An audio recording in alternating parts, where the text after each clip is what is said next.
Buenos días, el Señor les bendiga. Sean nuevamente bienvenidos a una celebración más del servicio dominical a través de la Iglesia Cristiana Hispana en el área de Kentucky. Le damos gracias a Dios por contar con estos medios a través de los cuales podemos llevar el mensaje a lugares más remotos, no solamente la iglesia local. Queremos orar, pedirle al Señor que nos dirija, que guíe las palabras, que guíe el desarrollo de este servicio, para que su voluntad sea escuchada, aprendida y puesta por obra en todas las personas que escuchen este mensaje. El Señor nos bendiga. Vamos a orar. Padre bendito, en esta mañana venimos ante tu presencia, agradecidos por una nueva oportunidad que nos da, Señor, al haber despertado en la mañana, Señor. Gracias porque tu palabra nos dice que tus misericordias son nuevas cada mañana y a través de ellas, Señor, nos das oportunidades de servirte, de glorificarte, de compartir el mensaje tuyo. Perdónanos, Señor, cuando no lo hacemos, cuando nos dedicamos a buscar nuestro placer personal, Señor. Y guíanos para que nos volvamos, Señor, al camino tuyo, al camino recto, a través del cual podemos proclamar la victoria tuya en la cruz. Mi Dios, queremos también orar por tantas personas, amados, hermanos, conocidos, cercanos, que están combatiendo con este mal del COVID-19, Señor. Te pedimos que seas propicio, Señor, a las necesidades de salud, que restaures, Señor, a estas personas, a estos amados conocidos, amigos, hermanos, Señor, que están en una situación bastante delicada, Señor. Dice la Biblia que el apóstol Pedro, cuando le preguntaste a los discípulos, ¿ustedes también se quieren ir? Pedro simplemente contestó, ¿a quién más iremos, Señor, si solamente tú tienes palabras de vida eterna? Señor, en esta mañana recordamos que solamente podemos venir a ti, en medio de estas necesidades, en medio de estas angustias, en medio de esta enfermedad, a clamar a ti, a implorarte, Señor, que tengas misericordia, que restaures, Señor, a estas personas amadas, que les permitas poderse levantar de esos lechos y dar el testimonio de que tú eres Dios poderoso. También queremos, Señor, recordar que si en tu voluntad no está levantarlos, Señor, que tú nos des paz, tranquilidad, Señor, y consuelo en el aceptar la voluntad tuya. Porque sabemos, Señor, que mejor es hacer tu voluntad que la nuestra. Ayúdanos, Señor, bendícenos y guíanos a través de este estudio que vamos a hacer en este día. Háblale a nuestra mente y a nuestro corazón para que podamos entender y disponernos, Señor, a hacer por obra lo que escuchamos. Y mi Dios, si hay alguien que no te conoce y necesita venir a tus pies, te pedimos que tu Espíritu Santo, Señor, les redarguya y, como dice tu palabra, les convenza de pecado, de justicia y de juicio, y que puedan ellos, Señor, reconocer que tú eres el Señor. Ayúdanos en este tiempo, Señor, en el cual se está viendo un despertar de la inmoralidad en este país, Señor. Y aún los buenos principios están siendo atacados por las mismas leyes. Señor, ayúdanos a permanecer firmes en ti y a hacer tu voluntad. Te damos gracias porque eres Dios bueno y misericordioso. Oramos en el nombre de Jesucristo, nuestro Señor y nuestro Salvador. Amén. Amén. La Biblia dice, más que todo en los saludos que el apóstol Pablo pone en sus cartas, que nosotros hemos sido llamados a ser santos. Usted lo puede leer, por ejemplo, en 1 Corintios, capítulo 1, versículo 2, en Romanos, capítulo 1, versículo 7, Efesios 1:1, Colosenses 1:2. Siempre el apóstol está diciendo, nosotros fuimos llamados a ser santos. No fuimos llamados a vernos como si fuéramos santos, ni fuimos llamados a aparentar ser santos. La palabra santos quiere decir que nosotros tenemos que vivir apartados del mundo para la gloria de Dios. A pesar de que estamos en el mundo, dice la palabra de Dios, nosotros no somos del mundo. Y tenemos que permanecer firmes en la palabra del Señor para que el mundo no haga mella en nuestro comportamiento de las buenas obras, las buenas cosas que el Señor nos llama a vivir. Para ser santo, entonces, es necesario buscar más la presencia del Señor. De eso yo quisiera hablar en este día. Cuando leemos el Salmo 84, versículos 10 y 12, entendemos que la persona que dice ser santa disfruta más de las cosas del Señor que de las cosas del mundo. Déjeme, yo le leo esa porcioncita. Dice allí en el Salmo capítulo 84, versículos 10 al 12. El salmista dice, porque mejor es un día en tus atrios que 1000 fuera de ellos. Dice el salmista nuevamente, escogería antes estar a la puerta, solamente estar a la puerta de la casa de mi Dios, que habitar, o sea, estar dentro de las moradas de maldad. El salmista también dice en el versículo 11, porque sol y escudo es Jehová Dios, o sea, la provisión de sol, la provisión de cuidado es el Señor. Y luego dice, gracia y gloria dará Jehová, no quitará el bien a los que andan en integridad. O sea que la razón por la cual la persona disfruta, aún de estar solamente a la puerta de la casa del Señor, es porque el Señor es el sol. Y me imagino el pueblo caminando en el desierto, y dice la Biblia que en el día les ponía una nube para que el sol no los dañara, y en la noche los alumbraba con una columna de fuego. Y entonces cuando yo leo este versículo aquí de este salmo, que el Señor es sol y escudo, yo me imagino que Él es guía, cuidado en medio de este mundo. Luego, que Él no va a quitar esas bendiciones al que anda en integridad. Jehová de los ejércitos dice allí, dichoso el hombre que en ti confía. Qué bonito. Es un pasaje tremendo, ¿verdad? Y uno dice, oh, gloria a Dios, qué emoción. Me emociona escuchar esas palabras. Pastor, yo quiero hacer eso. Y después de leer esos versículos, yo me pregunto, ¿será cierto? ¿Será cierto que nuestra vida es como lo que dice allí? ¿Será verdad que nosotros queremos vivir así? Porque allí se afirma que un día en la presencia de Dios es mejor que los días haciendo lo que nos manden los deseos, o sea, lo que queramos hacer. Normalmente las personas, yo pienso, desearán hacer más bien lo que quieren hacer y no lo que le dice el Señor que haga. Luego dice, ese pasaje también enfatiza que nuestro deseo es andar en integridad para poder disfrutar de las bendiciones del Señor. Dice allí que el Señor no le quitará el bien a los que andan en integridad. Ahora, una persona que es íntegra o recta es aquella que se comporta, valga la redundancia, ¿verdad?, con rectitud. ¿Qué quiere decir eso? Que demuestra en su comportamiento que él es fiel a lo que profesa hacer. Si dice que es creyente, pues entonces es creyente no solamente delante de las personas, sino también cuando está solo. En nuestro caso, lo que estamos tratando, ser una persona recta es tener un testimonio, como dice la Biblia, intachable. Intachable quiere decir que nadie puede decir que usted está haciendo esto o aquello y no parece que fuera cristiano.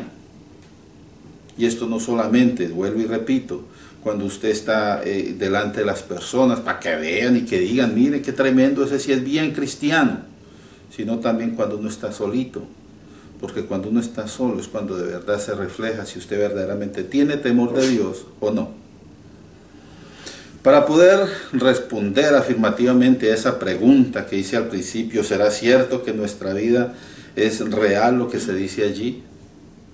Entonces, para poder responder afirmativamente a esa pregunta, entonces tenemos que analizar cómo nosotros estamos viviendo nuestra relación con Dios. Y vuelvo y repito, no solamente delante de los demás, sino también en los momentos de soledad. En esos momentos de soledad, ¿qué hago con mi tiempo libre? ¿Cómo lo utilizo el tiempo libre? O más aún, ¿qué hago con el acceso a la tecnología que Dios me permite tener? Mire, hermano, usted aunque no lo crea, tener ese telefonito ahí en su mano es algo que Dios le ha permitido tener. Pero ¿cómo usa usted ese recurso que el Señor le está dejando disfrutar? La pregunta sería, ¿glorifica a Dios mi conducta? ¿Lo que yo hago con ese aparatico será bueno delante de Dios? ¿Será que el Señor se agrada de lo que estoy mirando allí? Los videos que mucha gente disfruta y gasta horas enteras mirando videos que últimamente están siendo inundadas las redes sociales con videos inapropiados. ¿Será que esos videos que son cautivadores para nosotros? O cuando usted ve uno de esos videos simplemente lo quita de allí. Ahora, algo que está verdaderamente golpeando fuertemente la santidad en la iglesia es los famosos selfies.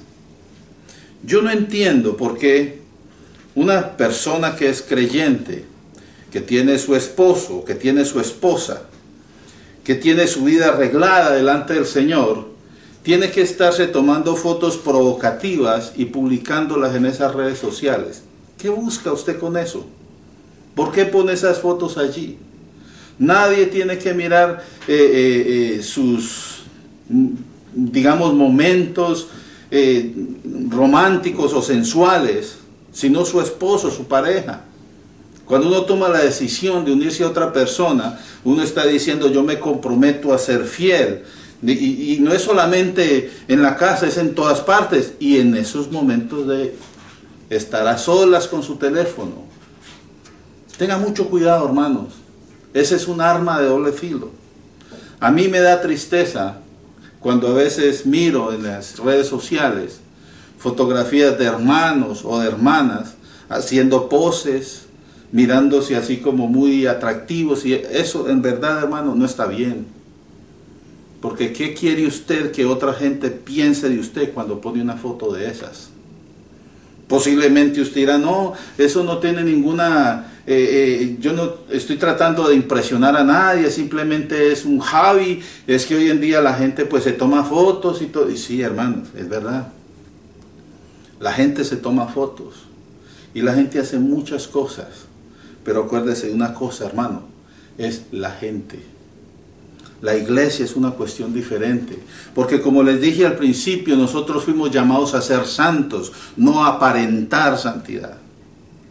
Eso es una cosa muy difícil, por eso la Biblia dice que el reino de los cielos lo van a arrebatar es los que son valientes, los que se pueden mantener firmes a pesar de las cosas que estamos viendo en este mundo. Porque día a día se hace más común mirar una cantidad de cosas de esas en el internet, que mirar cosas que verdaderamente agraden al Señor. O si no, mire el ejemplo. Cuando se ponen versículos bíblicos, ¿cuántos aceptan eso? Pero la verdad es que la mayoría de las personas se burlan de los que ponen esos versículos bíblicos. Hacen comentarios denigrantes, comentarios que quieren como apagar ese deseo de esta persona de estar compartiendo cosas que le alaben al Señor. Entonces, ¿cómo podemos nosotros responder positivamente a esa pregunta? Tenemos que revisar cómo está nuestra situación. Y si de pronto al analizar el comportamiento nuestro, ya hallamos que de pronto hemos estado un poquito distanciados del Señor, hemos estado gastando tiempo en lo que no debemos, tenemos entonces que volver a buscar su presencia. El hecho de que una persona empiece a hacer lo que no le agrada al Señor es porque usted se está apartando gradualmente del Señor. Ya no ora, ya no lee la Biblia, y a pesar de que lo invitan, usted está presente allí de cuerpo, pero su espíritu anda en otro lado. Entonces tenemos que ser sinceros con nosotros mismos y disponernos a buscar la presencia del Señor. De eso vamos a estar hablando, vuelvo y repito, en este tiempo. Para poder buscar la presencia del Señor, es necesario perseverar en el propósito. El propósito de buscarlo. Tenemos que ser perseverantes. Ahora dirá usted, ¿y esa palabra perseverar qué significa? La palabra perseverar significa constancia, persistencia en el intento de lograr una meta o cumplir un cometido. Cuando uno se dispone a hacer algo, uno tiene que persistir. Dice un dicho por allá en mi país, la persistencia vence lo que la dicha no alcanza, porque usted sigue y sigue bregando, buscando, hasta que logra ese cometido, ¿verdad? En este tema de hoy, buscar la presencia de Dios, quiere decir que no podemos parar, hermanos. No es solamente un día, o este día me voy a disponer y voy a tomar un tiempo de ayuno y voy a orar y voy a leer la Biblia. ¿Y qué pasa con los otros 6 días de la semana? No, pues que estoy ocupado, ¿verdad? Entonces es una cuestión que uno tiene que ser constante, ¿verdad? No podemos parar en la búsqueda de la presencia del Señor en nuestras vidas. Hay un pasaje tremendo, hermanos, en el libro de Segunda de Pedro, que vamos a estar analizando un poquito. Está los versículos en los que nos vamos a enfocar, están Segunda de Pedro, capítulo 1, versículos 5 al 7.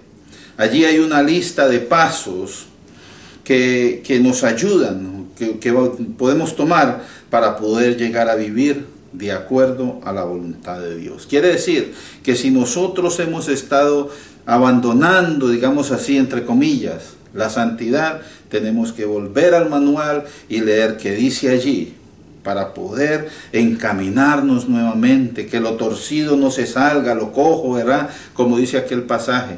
Tenemos que poner nuestros pies en la ruta del Señor. Entonces vamos a leer, pero yo quisiera leerlo desde el principio. Los versículos que vamos a tener en cuenta son los 5 y 7, del 5 al 7. Pero esos primeros versículos que dan la introducción a estos últimos que vamos a tratar, se me hacen muy importantes y yo quisiera mencionarlos, pues para tener, como quien dice, una base de arranque de donde vamos a entender lo que nos dicen esos versículos 5 al 7. Te lo vamos leyendo. Dice allí, Segunda de Pedro 1, del 1 al 7. Simón Pedro, siervo y apóstol de Jesucristo. Esto quiere decir la autoridad de la persona que está escribiendo. Por eso dice siervo y apóstol de Jesucristo. Y esta carta dice, va dirigida a los que habéis alcanzado por la justicia de nuestro Dios y Salvador Jesucristo. Entonces, esta carta va dirigida a la iglesia, porque son los que han alcanzado por la justicia, o sea, la obra de nuestro Señor Jesucristo, han alcanzado la salvación. Ahora, ellos, ¿qué fue lo que alcanzaron? Dice, una fe, y mire qué interesante esto que dice aquí. Ustedes han alcanzado una fe que es igualmente preciosa a la nuestra. O sea, la fe que tuvo Pedro en el Señor Jesús, esa fe que lo ayudó a caminar sobre las aguas, esa fe que el Señor Jesús llamó a decir, alimenta mis corderos, pastorea mis ovejas, todo eso, esa fe dice es igualmente preciosa a la fe suya y a la fe mía, si es que nosotros hemos alcanzado por la justicia de Dios la salvación. Si nosotros caminamos en Cristo, entonces dice este apóstol que nuestra fe es igualmente preciosa que la fe que ellos tenían en el Señor.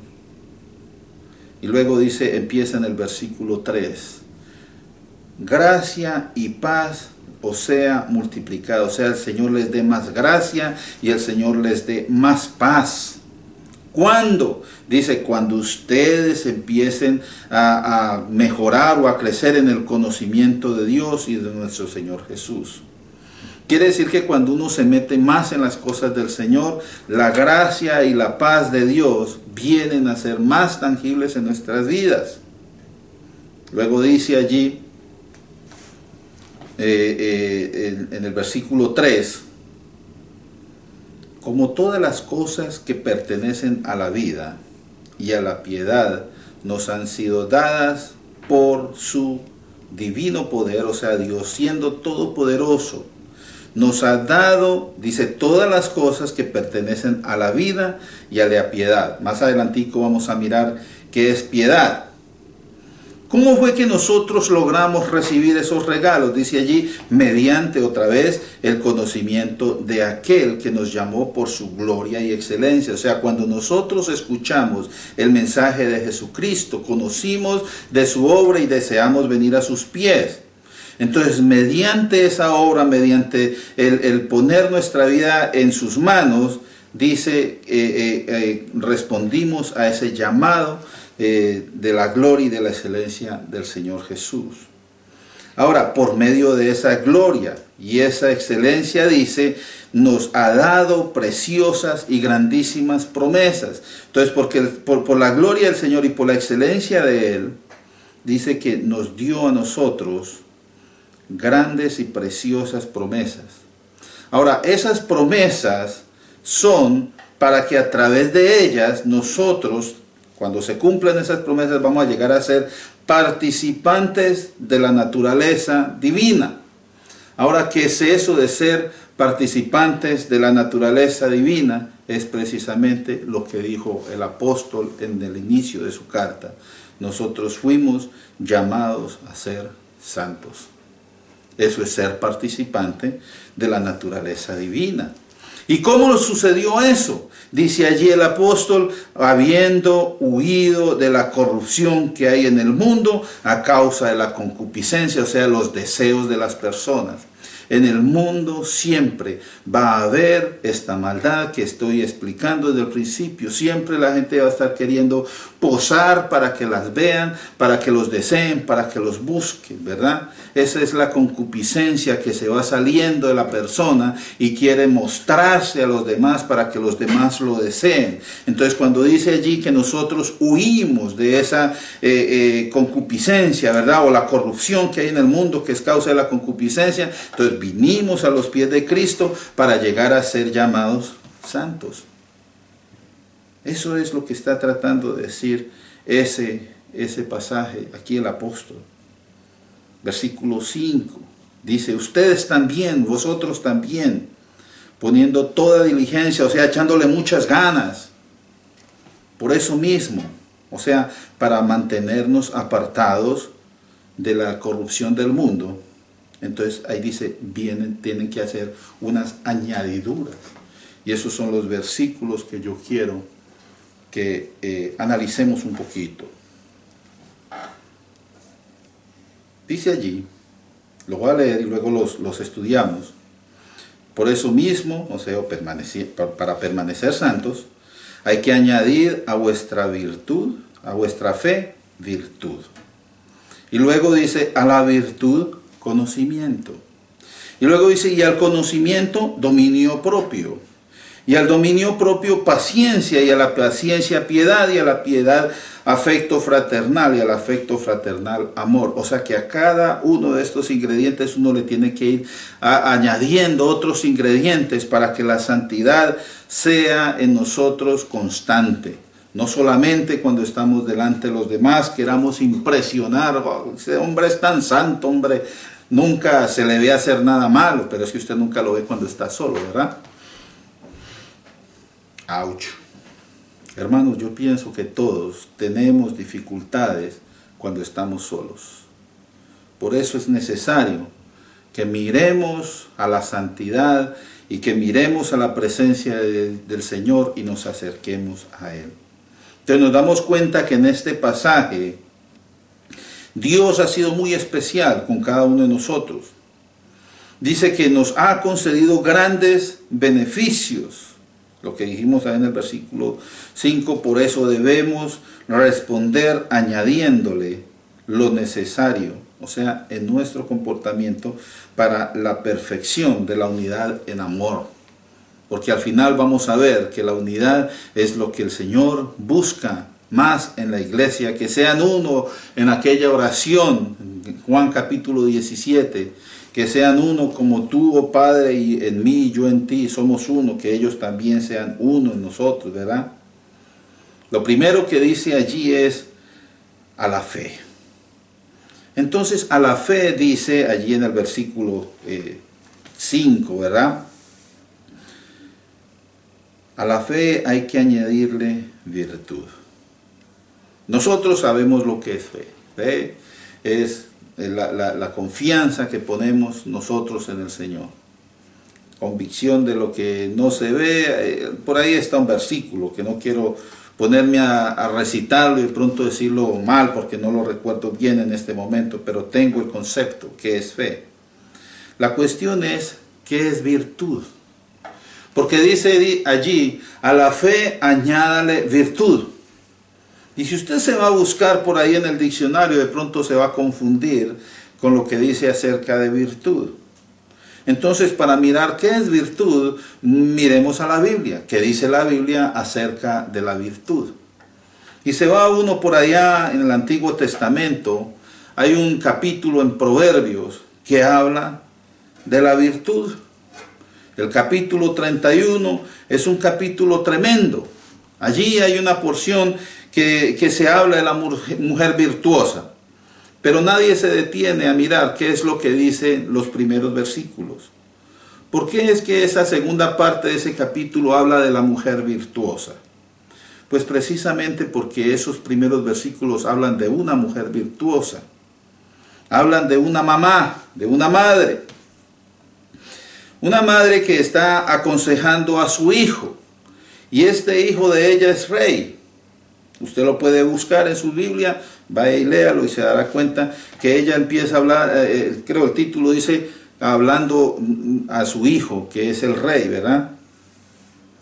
¿Y qué era lo que esta mujer le decía a su hijo? Ella le empezó a educar acerca del comportamiento correcto que debe cumplir una persona en su posición, en la posición del rey. Cada persona tiene que cumplir unos estándares de comportamiento para estar de acuerdo a la voluntad del Señor.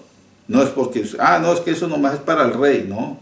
Eso también es para el estudiante, eso también es para la ama de casa, eso también es para el esposo, eso es para el hijo, eso es para el joven, para el anciano, eso es para el niño, para todos. Todos tenemos que ponerle a la fe virtud. Entonces vamos a terminar de ver qué es lo que es la virtud. Entonces lo que ella hace, esta madre allí en el libro de Proverbios 31 al principio, ella le hace ver a su hijo lo que está bien y lo que está mal. Y ahí por eso más adelante se elogia a la mujer virtuosa, que es una mujer deseable, ¿verdad? Es una mujer que es exaltada por el comportamiento y la preocupación de las cosas que conciernen a su casa y a su familia. Entonces mirando y analizando ese pasaje, ese capítulo, vamos a decir, de Proverbios, nos damos cuenta que la palabra virtud se refiere a la capacidad y determinación de una persona para definir lo que está bien y lo que está mal. Usted puede darse cuenta. Entonces cuando dice allí a la fe aumente la virtud, entonces cuando usted tiene fe en el Señor, analice qué es lo que está bien y qué es lo que está mal delante de Dios. Entonces la virtud viene a ser como una herramienta que se usa como base moral, vamos a decir, para analizar las características y la personalidad de la gente. Quiere decir que cultivar virtud en nuestras vidas fortalece nuestra capacidad para dirigir correctamente lo que es bueno, o mejor dicho, para distinguir correctamente lo que es bueno de lo que es malo. Por eso usted puede tomar una decisión. La virtud nos ayuda a juzgar y a interpretar determinada acción, determinada actitud o determinada cualidad, si es correcta o es incorrecta. Cuando usted es virtuoso, usted se pone a pensar, ¿será que poner esta foto así como tan sensual, vamos a decir, en el internet está bien delante de Dios? ¿Será que esto le da la gloria a Él? ¿Será que mi testimonio se ve afectado por esto? Ahora, no vamos a hablar de aquellos que se emocionan. Hoy en día se usa un término interesante, textear. La palabra textear quiere decir estar escribiéndose textos de uno a otro. Y hay personas que se emocionan escribiendo en textos por allá, que quién sabe quién será el que está al otro lado de la pantalla, que dice que es un fulano, un sutano. Y nos hemos dado cuenta a través de la historia que hay muchas personas corrompidas, que al otro lado de la pantalla está tratando de hacerse pasar por alguien que no es, para cautivar a otro ingenuo que piensa que allí en esos sitios va a encontrar algo bueno. Por eso, hermanos, yo he visto matrimonios destruidos. Yo recuerdo en este momento una pareja ahí en Chicago, que la esposa empezó a estar consiguiendo amigos en el internet. Y eso le llegan las invitaciones que quiere ser amigo de este, y usted nunca ha conocido a esa persona. Pero, pues me dice que quiere seamos amigos, ¿verdad? Y de un momento a otro se ven enfrascados en conversaciones que uno a la final dice, wow, ¿y esto a qué horas pasó? Entonces uno tiene que saber qué está bien y qué está mal. Por eso dice, a la fe hay que agregarle virtud para que usted pueda determinar si hay una acción o una actitud o una cualidad es correcta o está mal. Y usted pueda apartarse, o usted pueda dar un consejo o lo que tenga que hacer de acuerdo a lo que nos enseña la palabra de Dios. La virtud entonces nos ayuda a vivir la fe de acuerdo a la voluntad de Dios. Por eso dice el apóstol allí, si usted es una persona creyente, si usted dice que tiene fe, entonces póngale virtud a la cosa, para que aprenda a vivir separando lo que es bueno de lo que es malo. No sea usted una persona, ¿cómo se dice eso? Si ve el mal usted, es que vivan ellos el mal allí. No sea usted una persona que dice eso está bien o yo no me meto. No, uno como creyente tiene que hacer la diferencia. Más adelante dice que a la virtud, a esa virtud que usted le puso la fe, tiene que agregarle conocimiento. Ahora, ¿conocimiento de qué? Dirá usted. Pues precisamente las cosas que la Biblia tiene como que son indebidas. Usted tiene que llenarse el conocimiento de las Escrituras. Porque si usted no conoce las Escrituras, ¿qué va a usar de base para juzgar lo que es bueno y lo que es malo? Solamente Dios nos enseña a nosotros lo que está bien delante de Él y lo que está mal delante de Él. El conocimiento de la Escritura es esencial para que la virtud sea vivida desde el punto de vista del Señor. Para que esas decisiones, otra vez, que se tomen en relación a las diferentes situaciones que se viven en la vida cotidiana, sean de agrado del Señor. Otra vez vuelvo y tomo, hermano, ese ejemplo, lo que se vive hoy en día. Las foticos y los comentarios, los chistes, las conversaciones.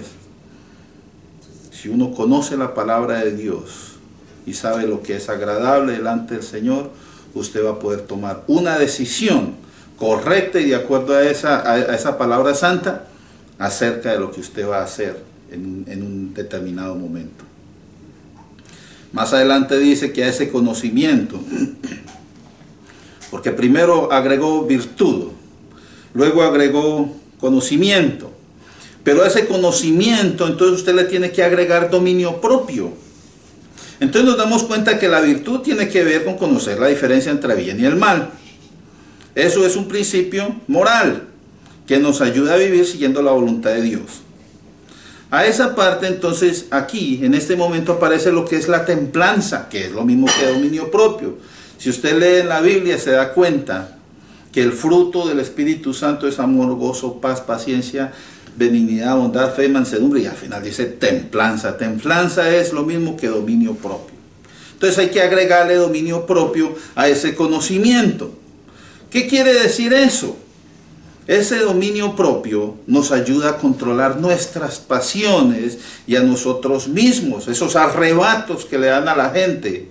Cuando usted tiene dominio propio, usted puede controlar esos impulsos. La Biblia dice que el Señor no nos ha dado espíritu de temor, sino de amor, de dominio propio. Allí está ese espíritu que el Señor nos dio. Podemos controlarnos y más si conocemos el contenido de la palabra. Entonces vamos a evitar que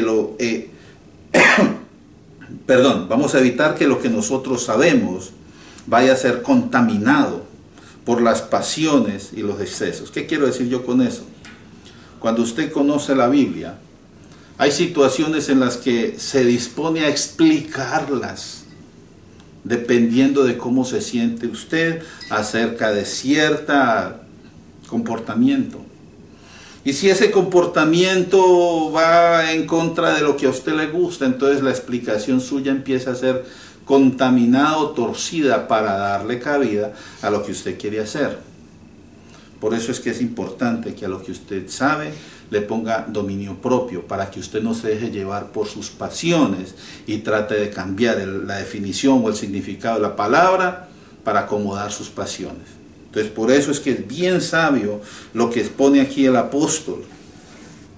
Si usted tiene conocimiento, entonces échele dominio propio para que sepa que de cuáles cosas se tiene que cuidar y tenga usted la capacidad de hacerlo. Porque hermanos, dice la Biblia que el corazón es engañoso y uno no se puede dejar llevar de las pasiones. Por eso es que el conocimiento es muy importante y más si está acompañado del dominio propio. Ahora, a ese dominio propio, dice el apóstol, hay que agregarle otra cosita: paciencia.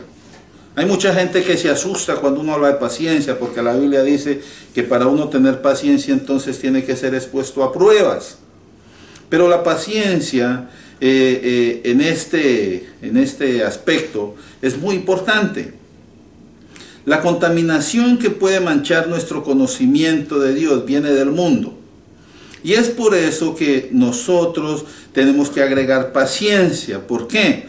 Porque la paciencia nos ayuda a permanecer o perseverar en el bien a pesar de las dificultades. Uno tiene que entender que siempre va a haber tentación, uno tiene que entender que siempre hay personas que nos van a estar invitando, siempre va a haber gente que nos va a estar insinuando y diciendo y llamando y de todo, hermano. Pero si usted pierde la paciencia, entonces usted va a poder caer en algo. Entonces usted tiene que comprender y entender, meterse en su cabecita, hermano, cómo es que funciona el mundo. Y así usted pueda resistir esas tentaciones, hermano, en medio de las dificultades. Entonces, la paciencia es muy importante porque nos ayuda a entender cómo actúan las personas que no tienen temor de Dios. Y nos ayuda a saber que tenemos que conservarnos santos, a pesar de que la tentación es mucha. Porque hay gente que dice, no, es que yo no me aguanté porque se veía tan buena la cosa y paquete, como dicen, ¿verdad? Caí. Pero si usted es paciente y se mantiene firme, acuérdese la línea: virtud, conocimiento, dominio propio y ahora paciencia. Si usted tiene todo eso, usted va a poder resistir, ¿verdad? Tenemos que conservarnos santos mientras esperamos la venida de nuestro Señor Jesucristo. Ahora, después de la paciencia, dice que a esa paciencia hay que agregarle piedad. ¿Se acuerda que les dije que íbamos a hablar de la piedad? Según el diccionario bíblico, la palabra piedad es una virtud que inspira por el amor de Dios devoción a las cosas santas. O sea, es el fervor y la fe a las cosas de Dios. Pero además, también piedad es la inspiración que se nos da a nosotros, por la presencia del amor de Dios, a amar a los demás. Eso lo refleja uno cuando hace actos de amor y de compasión. Entonces, cuando dice allí que hay que agregar piedad a la paciencia, tenemos que reconocer el valor, y vamos a decir esto entre comillas, religioso que hay en la paciencia. O sea, nosotros sentimos la paciencia porque Dios a la vez sintió paciencia por nosotros. Dios es paciente. Y nosotros tenemos que ser pacientes para entender que en el mundo hay maldad, que en el mundo está convulsionado, digámoslo así, por las cosas que son contrarias al Señor. Dice en el libro de 2 de Pedro, capítulo 3 y versículo 9, dice: y el Señor no retarda su promesa, según algunos la tienen por tardanza, sino, dice allí, que es paciente para con nosotros. ¿Por qué es paciente? Porque Dios le quiere dar la oportunidad a las personas para que se salven. Dice, no queriendo que ninguno perezca, sino que todos procedan al arrepentimiento. Entonces, cuando usted tiene allí paciencia, usted aguanta todos esos ataques. Pero cuando tiene piedad, usted se da cuenta de que hay personas que necesitan el tiempo para que el Señor obre en ellos. Por eso uno empieza a veces a amar a personas que son tan difíciles de amar. ¿Y usted por qué quiere a esa persona si es tan mala, si están acá? Es que Dios me amó a mí cuando era así. Entonces yo estoy llamado a hacer lo mismo, pero sin permitir que el comportamiento de esa persona afecte mi santidad. Yo tengo que hacer impacto en la vida de esa persona, no esa persona impacto en mi vida. Luego dice que a esa piedad hay que echarle afecto fraternal. Y esta es una palabra bien interesante, ¿verdad? Esa palabra la menciona él también en 1 de Pedro, capítulo 1 y versículo 22, que es algo que los creyentes tienen que sentir en todo el tiempo, tiene que estar presente en todo momento en las relaciones dentro de la iglesia. Dice allí, en 1 de Pedro 1:22, habiendo purificado vuestras almas por la obediencia a la verdad, mediante el Espíritu, y dice allí, para amor fraternal. Y ese amor fraternal no es fingido, o sea que el afecto fraternal es lo mismo que el amor fraternal, o sea, lo que nos lleva a nosotros a amarnos unos a otros entrañablemente, de corazón puro, o sea, sin torceduras, sin mentiras. Ese versículo afirma que cuando nosotros venimos a los pies de Cristo, entonces fuimos purificados por haber obedecido al Señor. Y que por esa purificación entonces nosotros íbamos a compartir amor fraternal sincero con los demás. Vamos a ser uno. La Biblia dice que la iglesia es como un cuerpo, el cuerpo de Cristo. Todos estamos allí unidos, entonces tiene que haber una unidad, una unión, y es a través del amor fraternal que se va creando eso. El amor fraternal en la literatura cristiana antigua significa, y mire, esto es muy importante que usted lo tenga en su mente. ¿Qué es eso de amor fraternal? Es tratar a los demás como si formaran parte de mi familia. Acuérdese, cuando venimos a Cristo, somos la familia del Señor. Y cuando uno piensa o uno acepta a esa persona como familia de uno, esa clase de amor quiere decir que a uno le gusta a esa persona. Uno lo acepta a esa persona y que uno desea lo mejor para esa persona. Eso es amor fraternal. Ahora, en esta forma que aparece aquí en este versículo, ¿verdad?, donde estamos leyendo, en 2 de Pedro, capítulo 1, versículos del 1 al 7, solo aparece ese término, Filadelfia, amor fraternal, aparece 5 veces nomás en el Nuevo Testamento. En el Antiguo Testamento aparecen otros términos que tienen que ver con el amor fraternal. Por ejemplo, la palabra fileos, quiere decir en ocasiones beso. Cuando Judas iba a entregar al Señor, le dijo: al que yo le dé el beso, ese es. Y ahí se usa esa palabra. Entonces esta palabra Filadelfia, que es para decir amor fraternal, o afecto fraternal, aparece en Romanos 12:10, en 1 Tesalonicenses 4:9, Hebreos 13:1, 1 de Pedro 1:22, que lo leímos hace un minutico, y también en este pasaje que estamos tratando, 2 de Pedro 1:7.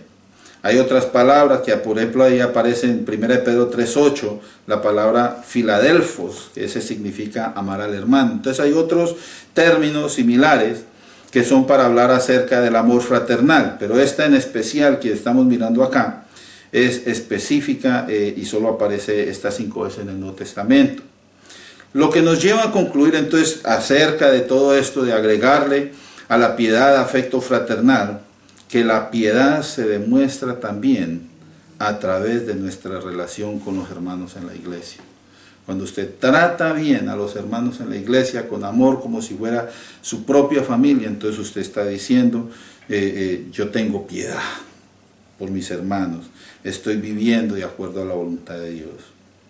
Lo último que aparece allí en esa porción es que al afecto fraternal hay que echarle amor.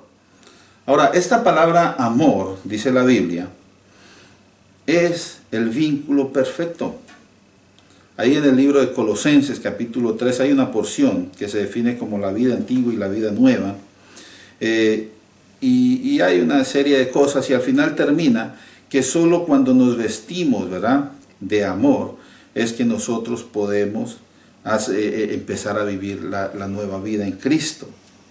Allí en el libro de Juan, capítulo 13 y versículo 35, el Señor Jesús le dijo a los discípulos y le dice a la iglesia hoy en día, que el mundo o todos, la gente va a conocer que somos sus discípulos cuando tenemos amor los unos por los otros.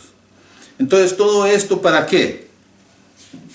Que hay que agregarle primero a la fe virtud, a la virtud conocimiento, al conocimiento dominio propio, al dominio propio paciencia, a la paciencia piedad, a la piedad afecto fraternal y al afecto fraternal amor. Todo eso para poder volver a encaminarnos hacia la presencia de Dios. Porque en la iglesia, dice la Biblia, está la presencia de Dios y si usted se está apartando un poquito es necesario que regrese nuevamente. La presencia de Dios está en la iglesia. Porque Dios ha prometido a su pueblo desde el principio, desde el Antiguo Testamento. A Moisés se lo dijo, a Josué se lo dijo, a David. En muchas partes en el Antiguo Testamento dice, yo iré contigo. En el Nuevo Testamento, el Señor Jesús reitera esa promesa de que va a estar con nosotros todo el tiempo. Ahí está en Mateo 28:20. Aquí yo estoy con vosotros todos los días hasta el fin del mundo. Amén. Y luego también en el libro de Juan, capítulo 14, versículos 15 al 18, el Señor le dijo a los discípulos que si amábamos al Señor, entonces haríamos caso a los mandamientos que nos daba. Y si nosotros hacíamos esto, entonces el Espíritu Santo estaría en la iglesia para siempre. Quiere decir que la desobediencia nuestra, hace muestra de que no amamos al Señor. Y apartarse de la santidad es desobediencia. Vamos a leer ese pasaje. Allí en Juan capítulo 14, versículo 15 al 18, dice, si me amáis, entonces guardad mis mandamientos. Una forma de mostrar que amamos al Señor es haciéndole caso a lo que Él nos pide en la Biblia. Entonces el versículo 16 dice, y yo rogaré al Padre y os dará un consolador para que esté con vosotros siempre. Si usted lee el capítulo 17, de esa oración tremenda del Señor Jesús, que oró por la gente en ese tiempo y por nosotros también. Porque allí dice, y para los que creerán por la palabra de estos, ahí estamos nosotros. Entonces allí aparece esto. Para que esté con vosotros, y dice la Biblia allí, para siempre. O sea, el Espíritu Santo, cuando viene a la iglesia, va a estar con nosotros para siempre, hasta que el Señor venga y nos lleve, y entonces ahí nos vamos todos, y el Espíritu Santo. Dice, y el Espíritu de verdad, al cual el mundo no puede recibir porque no le ve, ni le conoce, pero, mire, vosotros le conocéis. O sea, la iglesia conoce al Espíritu, porque Él mora con nosotros y está en nosotros. Dice, el Señor Jesús no nos va a dejar huérfanos. Entonces, la presencia del Señor, la presencia de Dios, está en la iglesia porque el Señor así lo prometió. Así, Él va a estar con nosotros. Y la pregunta que sale allí es, si Dios prometió, si el Señor prometió que estaría con nosotros en la iglesia, entonces ¿por qué vivimos algunos como si el Señor no estuviera presente? Porque es que la gente vive alejados de la santidad. ¿Sabe por qué? Porque la iglesia ha perdido el amor por Dios y por su palabra. Acuérdese que lo que dijo ayer el Señor Jesús es, si me amáis, entonces guardáis mis mandamientos.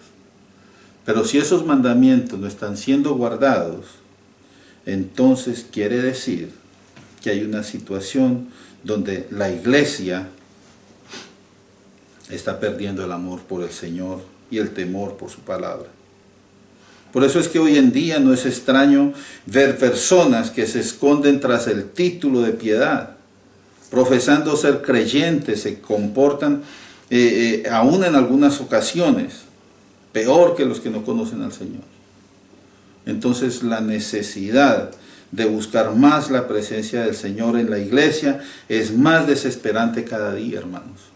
Porque no podemos permitir que los hermanos se sigan siendo contaminados por las cosas de este mundo.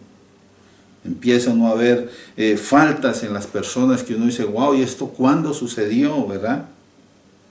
Entonces hay personas que porque la iglesia va calladamente acostumbrándose a vivir rodeada del pecado. Cuando la iglesia se calla en medio de estas situaciones, entonces se va acostumbrando y al punto de contaminarse y olvidarse de la misión que el Señor nos dio de ser luz y sal en el mundo. No podemos ocultarnos en la oscuridad, hermanos. Tenemos que resplandecer. Y preguntará usted, ¿por qué será que la gente se esconde del Señor? Se esconden del Señor por la culpa de saber que no son fieles al llamado que Dios les hizo de ser santos. Si leemos en Génesis capítulo 3, del 8 al 10, vemos la situación de Adán y Eva, cuando ellos se desviaron e hicieron lo que quisieron en lugar de obedecer al Señor. Dice allí, y oyeron la voz de Jehová Dios que se paseaba en el huerto al aire del día, y el hombre y la mujer, dice, se escondieron de la presencia del Señor entre los árboles del huerto. Mas Jehová Dios los llamó y les dijo, ¿dónde estás tú? Y mire la respuesta del hombre allí en esa ocasión. Y respondió, oí tu voz en el huerto y tuve miedo. ¿Y cuál es la razón? Estaba desnudo. Y como estaba desnudo, entonces me escondí. La desnudez espiritual, hermano, es un flagelo que está haciéndose cada vez más común entre los creyentes. Ahora se están descarando más, hermanos. Hay que decir las cosas como son. El temor del Señor es una cosa que, por lo que sucede a nuestro alrededor, está, digamos, en vía de extinción. Y eso no debe ser así.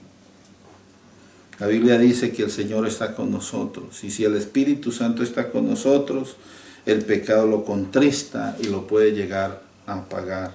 Usted lo puede leer en Efesios 4:30 y Primera de Tesalonicenses 5:19.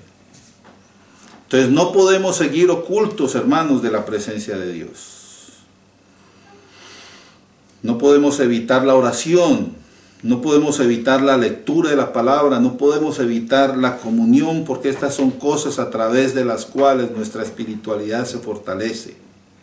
Y si hay culpa en alguno, entonces es necesario buscar a Dios y reconciliarnos con nuestros deberes cristianos. Nuestros deberes de buscar al Señor, orar, compartir, leer la palabra, adorar. Así que es tiempo de despertar, iglesia. Apartarnos de las costumbres del mundo. No podemos seguir haciendo lo que los demás hacen. Hay que buscar la presencia del Señor para que los que no conocen de Dios puedan llegar a ser salvos. Nosotros no somos de este mundo, aunque vivimos en el mundo, tenemos que ser diferentes para que el testimonio que demos a ellos sea limpio y verdadero, el que merece dar el cuerpo de Cristo en la tierra. Para encontrar la presencia del Señor, necesitamos que invoquemos al Señor y nos acerquemos a Él para disfrutar de su presencia. ahí en Jeremías 29, 12 al 14, encontramos una conclusión después de que el Señor dijo que habían sido llevados en cautividad a Babilonia, que de pronto iban a haber algunos profetas y algunos que iban a estar diciendo cosas que eran falsas, pero que ellos tenían que esperar porque cuando se cumplieran 70 años, y ellos ya se habían acostumbrado de pronto a la forma de vivir de aquel lugar, entonces el Señor los llamaría. Y dice allí en el versículo 2, entonces me invocaréis y vendréis y oraréis a mí, yo os oiré.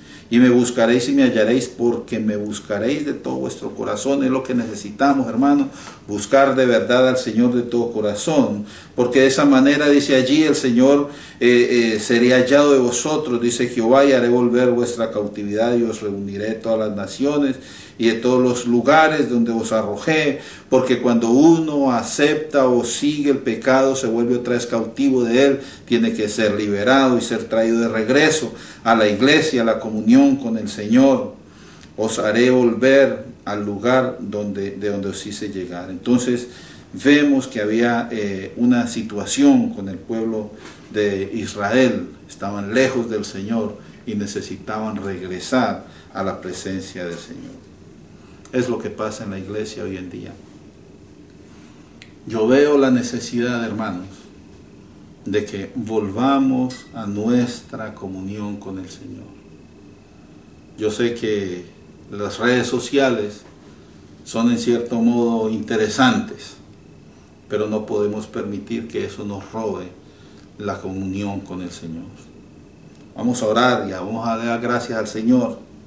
Dice la Biblia en el Salmo 16, 11, me mostrarás la senda de la vida, en tu presencia, dice, hay plenitud de gozo, delicias a tu diestra para siempre.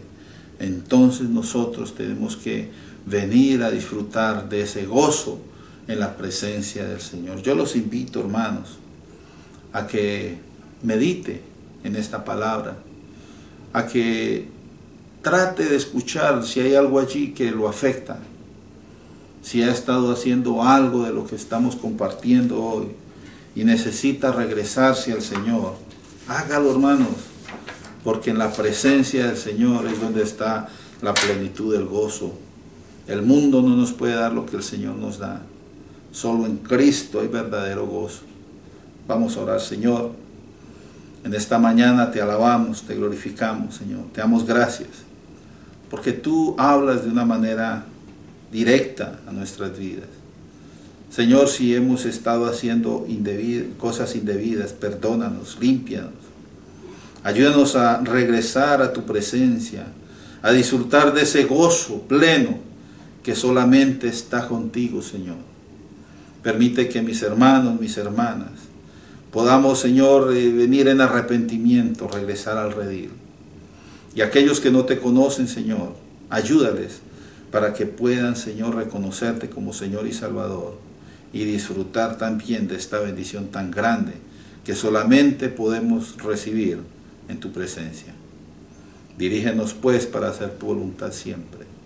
Te alabamos y te glorificamos, Señor, y te damos gracias en el nombre de Jesucristo, nuestro Señor y nuestro Salvador. Amén. Que la paz del Señor esté con todos ustedes. Dios les bendiga.